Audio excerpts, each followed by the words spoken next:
creating some collages just to capture the essence of my project. So I was highly influenced by botanicals and plants.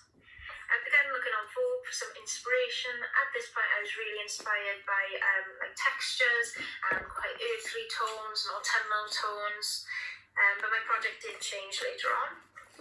I began to capture things on my walk, so I started to do some tree rubbings with crayons, some line drawings on my photographs. I also collected some items like berries and leaves and dyed some fabric naturally with them. I dyed a few different fabrics just to get some different tones. I started taking photos of everything on my walk. I really wanted to capture this idea of escapism and how we used our local walks to escape during lockdown. I really wanted to do some cyanotype, but obviously I didn't have access to it and it was really dark and wintry at the time, so I started to do some silhouette drawings and also some shadow drawings. I used Adobe Capture here and took photos of the fabrics just to get some colour chips. I did actually use a few of these colours in my final collection, just some line drawings. I also looked at WGSN for some colour inspiration and I incorporated this just to keep my collection on trend. Again, I did my own research and found like some block colours were on trend across various designers. I chose to just draw British nature just to keep in with the theme. So here's some line drawings of bluebells. Again, just block colours that I found personally. They were all within the 2021 collection, so very on trend. Here's some of the shadow drawings that I created using stuff that I found on walks and some both daffodils. I really wanted to incorporate monochrome bow-ups by Patternbank within my collection, just as a little inspiration for trends. I also was inspired by their Nature's Calm collection. This was just a very feminine and floral collection.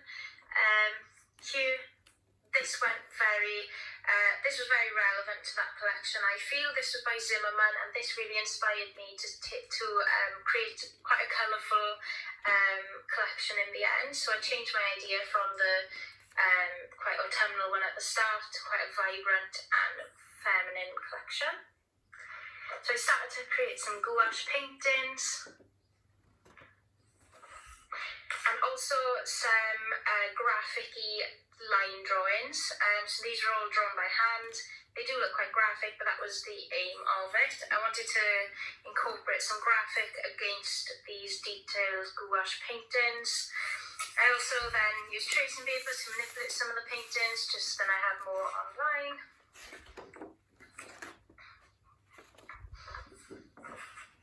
I also wanted to include some of my signature drawings, so I tend to go for a black, very linear type of graphic-y looking design, so I wanted to incorporate some of these into my design also.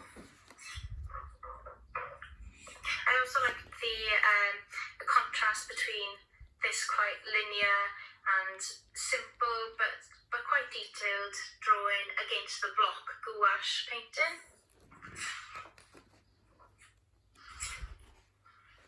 Again, just some graphic-y florals and leaves which I used to complement my paintings. Again, I'm just looking at some patterns. That's from Zara. I went off Pinterest just for some inspiration, so I took some colour inspiration from those.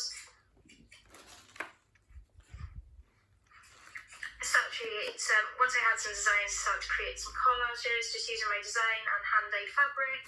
So that's a linen, and I used the linen as a coordinate to my pattern in the end.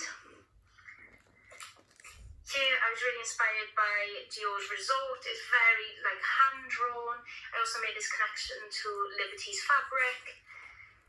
Again, Gucci, very hand-drawn and graphic-y, and I made this connection here to that piece of art. As a brand, I was really inspired by Paul and Joe. It's just a very quirky and youthful brand, so if I was to design for a brand, it was them.